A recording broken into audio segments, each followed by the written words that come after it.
Hello my friends and welcome back. It's Wednesday, the middle of the week. Happy Wednesday to you. I want to say this disclaimer before we begin. I'm going to cover 4 big topics, 4 big geographical parts of the world in this video, and I have divided the video and all of the information for a purpose, to organize it and to save your time. We're going to talk about the United States, Ukraine, Syria, Georgia, and also South Korea. Yes, I've only included the most important videos, photos and information to save your time and to be very quick about it. Also, I want to say I'm thankful for the position you have given me. I love being a military blogger and giving this information to you. If you like what I do, then you can get this patch for your support. More specifically, become a monthly member and buy me a coffee. Links in the description below. I'll be sending this out to you. We'll begin with Syria and I'll show you some maps. This is the most recent advancement by the Syrian rebel fighting against the Assad regime, and ever since consolidating their gains around Aleppo, now they're circling Hama. Hama, I don't know how to pronounce this, but you can see this settlement city right here. By the information I got yesterday, this settlement I'm sorry for the butchering of the pronunciation, this one was well defended by Assad's forces, so the rebel forces decided to avoid it and go around it, showing by these arrows 2-pronged attack towards Hama, and by now they are on the outskirts of this city. Why I'm reporting on this Syrian civil war at all is because in my eyes it is all one great conflict with the same sides, same players. We're talking about Syria, Iran, North Korea, China, Russia on one side. How is it connected to Syria? Well, very directly, because Russia actually has 2 military bases, bigger ones in Syria. Khmeimim air base and Tartus naval base.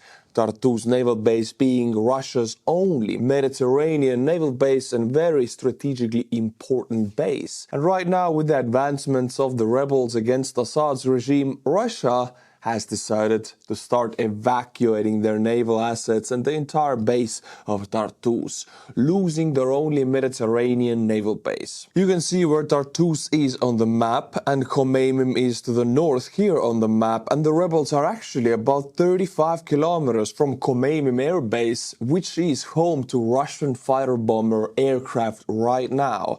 And Tartus was home to several Russian naval assets as we speak. They are evacuating. So this is not only a loss for Assad's regime, it is a direct loss of influence and military loss for the Russian regime. To even go a little bit more in depth into what this evacuation of the only Mediterranean military base means for Russia, the oil tanker Yelnya and several frigates left Tartus on December 2nd. This port, vital since 1971, is now under threat. Moscow could lose its only Mediterranean base, a major blow to its military presence in the region. The fall of Tartus would also signal the end of Syrian Express, the crucial maritime supply network. Moscow would have to bypass Europe to evacuate or reinforce Syria, a major strategic defeat in the Mediterranean for the Russian regime. As I mentioned before, the rebels, by information that I received yesterday, are 35 kilometers from the biggest Russian air base in Syria, which is Khmeimim air base. Now, Tartus was a way to project Russian naval power to the Mediterranean. Then Khmeimim is a way to Russian aerial power all across Syria. Russian air power is why Assad actually kept power throughout this civil war, where now Russians are evacuating this base also. How is it even more connected to Russia and Iran? Because Syria's neighbor Iraq, 2 days ago we got information that Iran backed militants from Iraq. I know it gets a bit complicated, but Iraq is next to Syria. Iran is the axis of evil, Iran backs these militants in Iraq, Syria's neighbor. Now, Iran was very worried about the advancements of rebels against Assad's regime, so Iran decided to give an order for these militants from Iraq to enter into Syria on the side of Assad's regime. This was too much for United States. United States has decisively acted using its A-10s, and I love it because it's the aircraft. It's old, but it's reliable. It's way past its bedtime, meaning everybody is fearing that this aircraft will be decommissioned because it's very old, but it still does the job, especially against militants convoys like you see in the video. They are Iran-backed, so they are pro-Russia, pro-Assad, pro-Iraq. The military column of Iranian-supported Shiite PMU forces entering Syria to join Assad's fight against the Turkish-backed rebels. What happened to this convoy specifically? Well, the Warthogs have been running non-stop attack rounds against this convoy, and already back in the Gulf War we saw what the A-10s could do to a non-armored column on the desert highways, talking about the highway of death. There's also plenty of videos about these attacks, close air support by US planes against Iranian Assad positions in the Sham pocket. And this name, Sham pocket, should ring some bells if you're connected to the United States military presence in this area. Because in 2018, this was one and the only battle where the sides were United States Air Force and Russian-backed Wagner Group. You heard correctly. Let's go into this because I remember reading about that battle back then and it was an eye-opening moment for me. The situation in the so-called Sham pocket, Deir ez-Zor province, is tense. Last night the US forces destroyed numerous Iranian troops in Mayadin, some 30 kilometers south of the pocket. These are the very same troops we were talking about. There are indicators that Iran was less concerned about what was happening in Aleppo and more in this region. There are ongoing rumors that the SDFs, or Syrian Democratic Forces, might move into this patch of land, the only area of the eastern Euphrates bank under Iranian control. And now the juicy part, the part that moved me a lot in 2018. I remember hearing about it for the first time. If you don't know about it, you're gonna love it. Back in 2018, the Sham pocket was the site of the standoff between Russian Wagner forces and the US-backed SDF rebels. Wagner mercenaries intended to take over the rich hydrocarbon resources in this area and launched an offensive. But the US Air Force and artillery blew the Russian battalion within minutes to absolute bits and destroyed around 200 Russian soldiers. Back in the 2018, there is also a Russian radio communication recording about this very battle. It's priceless. You gotta listen to it if you get your hands on it. To keep it quick and simple and sum up the Syria topic before we move on, I will give you a summary of all the new videos about equipment the Syrian rebels against the Assad regime that they have captured.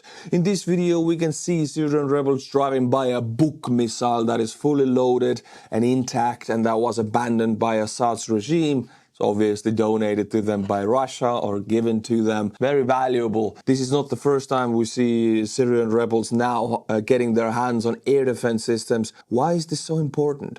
Because as I said before, Assad's regime is in power thanks to its air force and Russian air force. The Syrians did not have an anti-air defense capability. Well, now they do, once they learn how to use it. Earlier this week, Syrian rebel forces captured, and this is a different instance, SA-3 surface-to-air missile battery defending Aleppo International Airport. 3 launchers, 12 missiles, 1 low-blow radar. Another air defense system captured. But that's not it. Yesterday, 2 loaded BM-30 Smerch heavy self-propelled 300mm MLRS were captured. Syrian rebels are now wielding a sizable portion of the former Soviet military tech. This is a powerful weapon in the hands of the Syrian rebels. And the final video to sum the Syria topic up, an overview of the captured SAA equipment at Al-Nairab Air Base near Aleppo by rebel forces. And you can see it on the video also. It includes L-39 trainer aircraft, MiG-23 fighter jets and Mi-8 helicopters. Everything visually documented. Syrian rebels now officially possess an anti-air capability, and an air force. I'll say it once again to save up your time. I've divided this video into geographical parts, which all take part in this one great conflict, the axis of evil versus Ukraine and the West. Now we go to Georgia. I'm gonna give you all information, all footages, all photos that you need to know to be up to date about Georgia. We begin with Georgian Dream, the illegitimate ruling party of Georgia, backed by Russia. They have temporarily banned the import of helmets, goggles, laser devices, gas masks, smoke devices, signal flares, everything that the protesters could use to turn this into Maidan 2013, because this could turn into a pro-European Union revolution in Georgia, and I do hope it does. Well, Georgian Dream is afraid of it, and they have banned the import of such devices that would help the protests. So because all of this stuff is now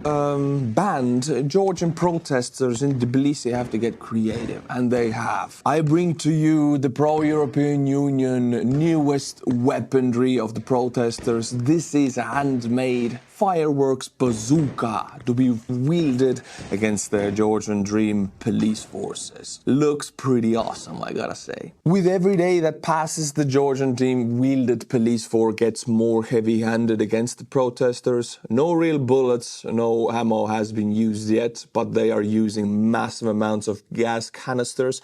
Such a big amount, in fact, that we can also see it in the videos that their own police forces in other areas are beginning to feel the effect. Gas is everywhere. The more the police uses violence, the more the protesters' organization evolves. In this video, for example, we can see that they have made shields for themselves from old barrels. These are barrel shields. They are effective as the police shields, and these shields make a hell of a difference on these fights on the street.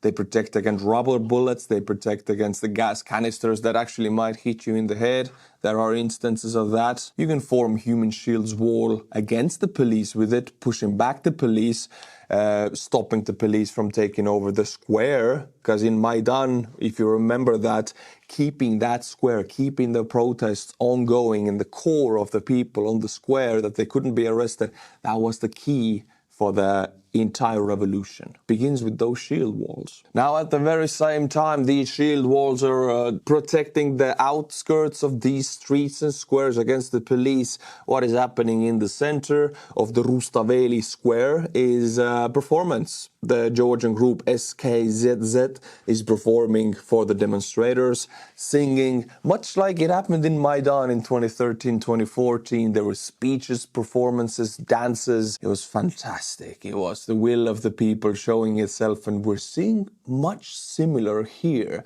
Time will tell, and it's up to the Georgian people, of course, if this turns into a full-blown pro-European Union revolution. Going back to the topic of organization of the protesters, it's very important that they are organized and they help each other and work together. Then they're strong. In this instance, we can see them forming barricades, mobile, movable barricades from dumpsters.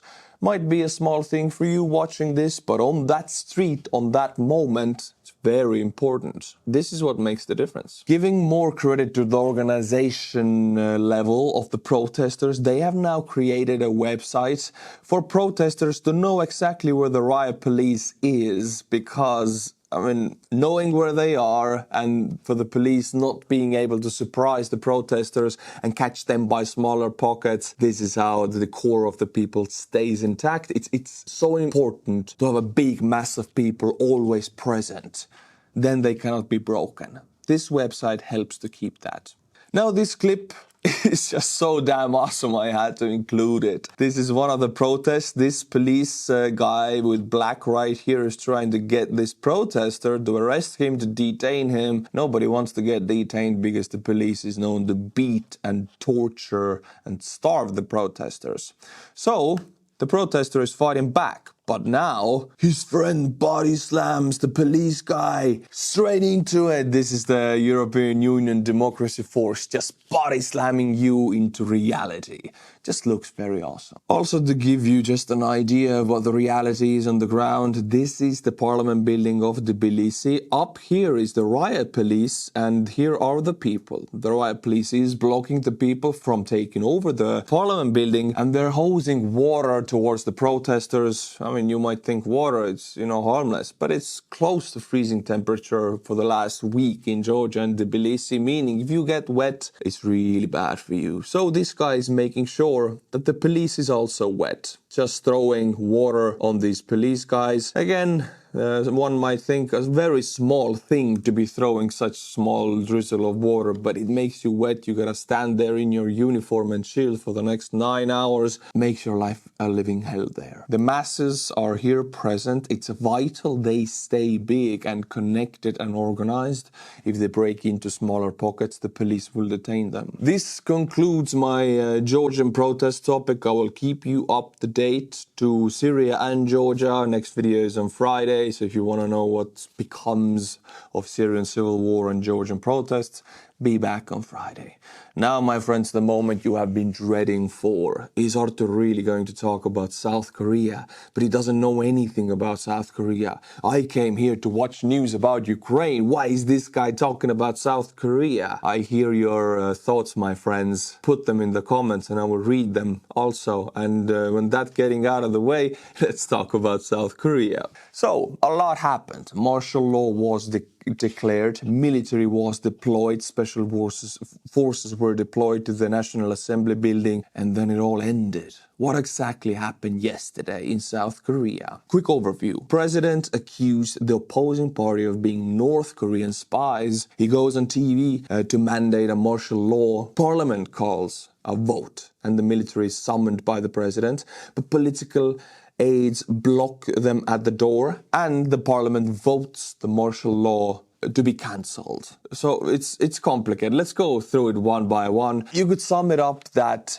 democratic guardrails worked. The president took extra power and the parliament took that power back by democratic means. It's really cool how this democratic guardrails worked. Let's go through it. After martial law was declared in South Korea, they started using violence against MPs and journalists who blocked the entrance to the building. Meanwhile, military helicopters continued to fly over South Korean parliament and military equipment is present on the streets. So the president declared a martial law. Martial law gives more power to the military and to the president, and the president immediately deployed military and special forces to the National Assembly building, the parliament building, so that the parliament couldn't gather, because if they do gather, they can vote the martial law to be cancelled. But the military and the special forces were blockaded on the doors by MPs and journalists at the same time when the parliament gathered and they voted the martial law to be cancelled. It's almost a coup. This is how coups start. Martial law, military to the parliament, taking over the train stations and media, and boom, we have a coup. Well, here, democracy worked. Additional footage shows special forces troops believed to be 707th SMG of the Special Operations Command arriving and confronting the MPs and journalists at the entrance of the National Diet building.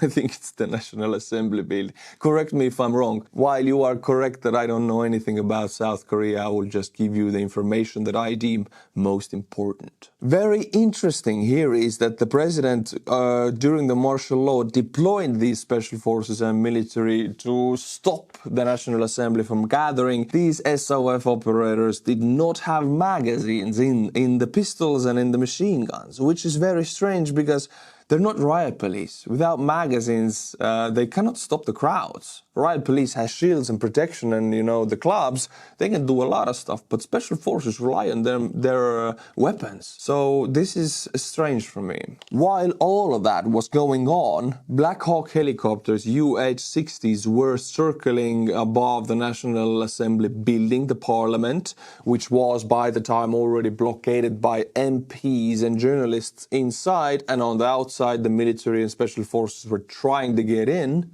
And at the very same time all of this is happening, this guy, the opposition Democratic Party leader, it's called the Democratic Party, the opposition leader live streams himself climbing the fence of the National Assembly to get into the parliament to be able to take part of the vote to cancel the martial law, and he live streams it all.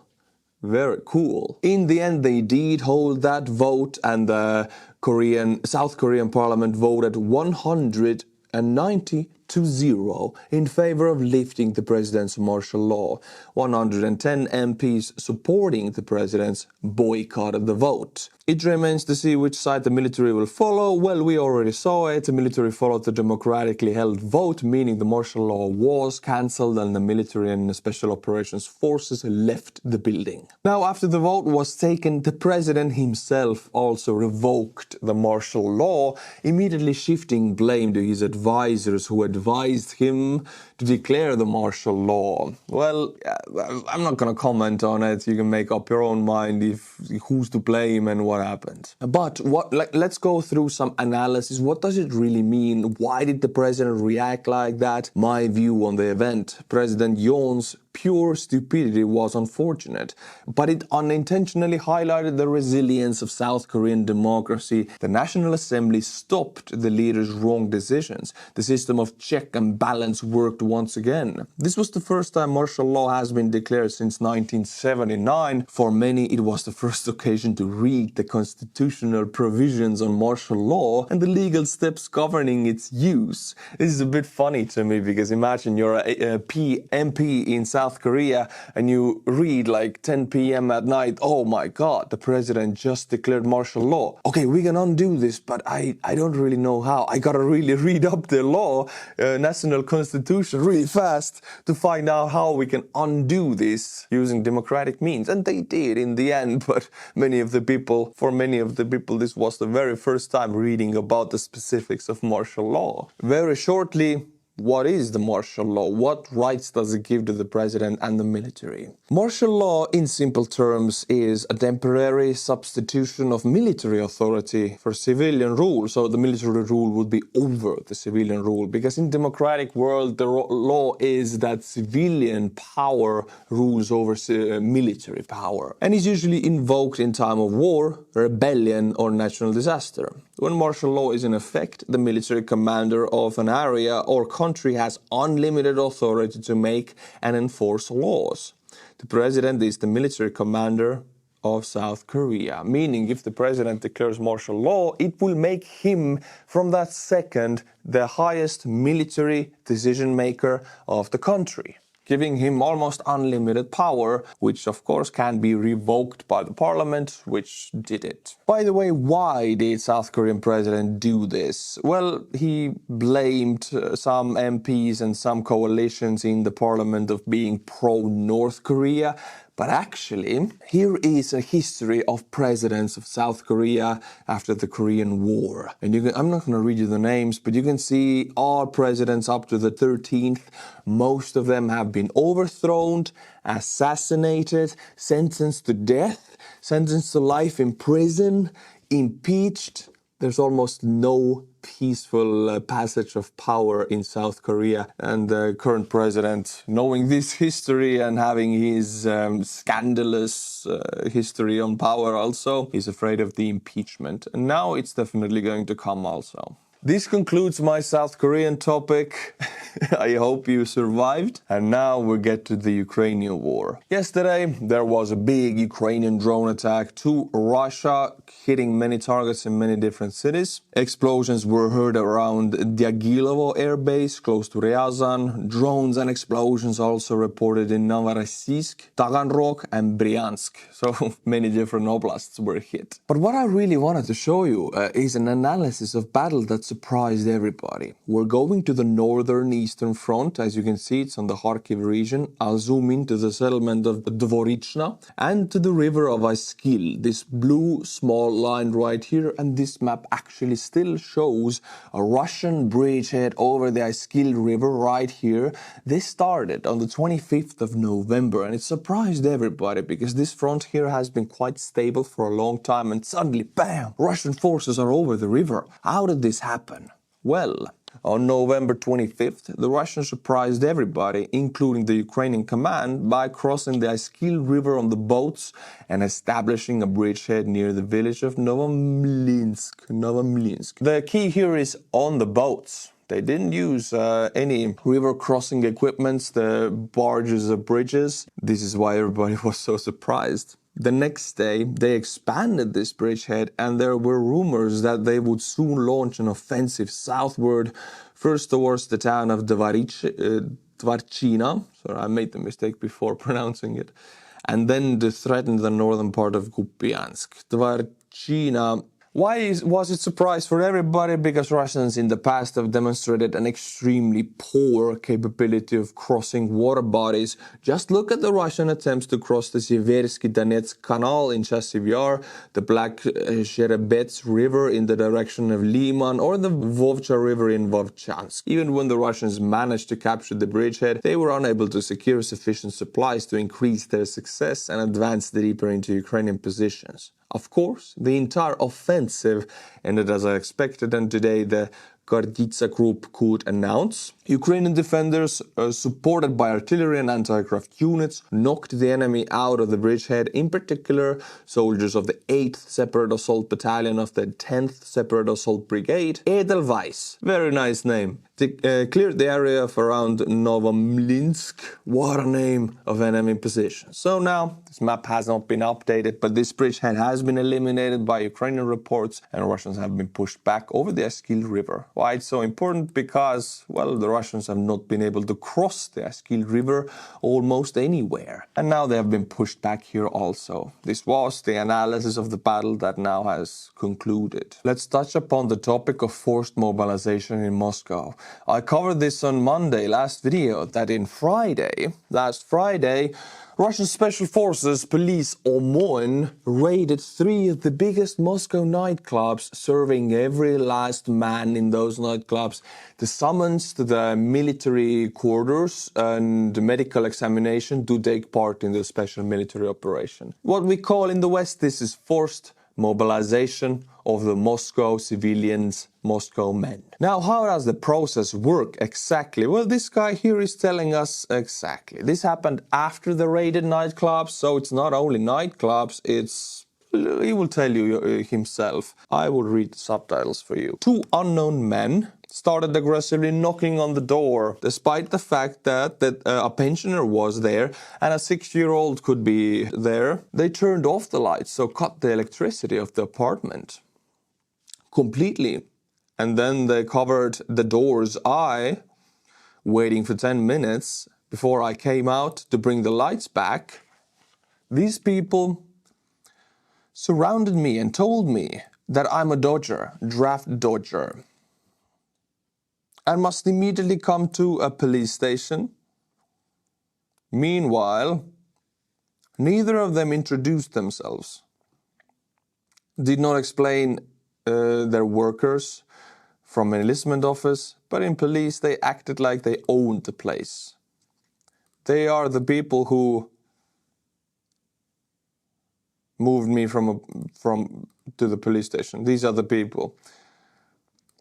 And my grandmother tried to resist. The Jew men grabbed me and kicked her, and she hit her head. Okay, you get the idea. I'm not going to read you the rest. But the forced mobilization in Russian cities, especially now Moscow, is in full blast. And while a year ago it was a mobilization of Russian minorities, ethnical minorities, you could almost call it a Russianization of Russia. Well, now Moscow has also caught up. They are grabbing men from the streets, from the nightclubs, and from their homes. Now, I already see the comments saying that, oh, what about Ukrainian forced mobilization? Yes, my friends, these same kind of videos come out of Ukraine also. Ukrainians are also grabbing men from nightclubs, streets, villages. Same situation. I'm aware of it and I'm reporting about it. Now, just a little bit of fun to your day. It's funny, but it's real. This is Russian internet searches, and after the summer increase in payments for contract soldiers, in the summer 2024, Putin increased the payments for dead soldiers like 2-fold. Russian women increased their online search for sending husbands to the special military operation zone, or how to send your ex to the SVO. Oh, damn, Russian girls now have some leverage on their exes. Because, you know, they send them there as a punishment or to get the money for them. You know, you want to send your husband because you get a lot of money if he dies. Also, to continue on the good vibes of the Wednesday, this is Mobil 3.0. Look at it. Look at this. I don't know if it's a tank or a BMP. It has tracks, right? But it is rubber on top of it. Might have some kind of a small defensive layer against drones, but if 3-4 drones hit you, you're gone anyway. Well, Mobil 3.0 is the newest upgrade coming out of the Russian army. Now, my friends, as I mentioned at the beginning of the video, I am able to do what I do thanks to monthly members of Buy Me a Coffee. They are the foundation of my work. If you're a monthly member, I will be sending you out this patch if you write to me in Buy Me a Coffee. And now I'll be butchering the names of everybody who wrote to me yesterday. Jaikue Ko, Christopher Kolbiv, Loran Servin, Tunkan, Leik Saunderson, Robert Bratschov, Erik Pulst, Uldis Kittendorfs, Paul Rale. Thank you to you. Like all of you wrote to me and Buy Me a Coffee. I answered to you. I'm going to answer to you again. I'm going to write you back. Thank you for becoming a member. Thank you for writing to me, and I'll be sending you a patch to each and every one of you who wrote to me. Until my next video, my friends, which will be on Friday, I'll keep you up to date of all of these topics. Be sure to be back. Slava Ukraini, and bye-bye.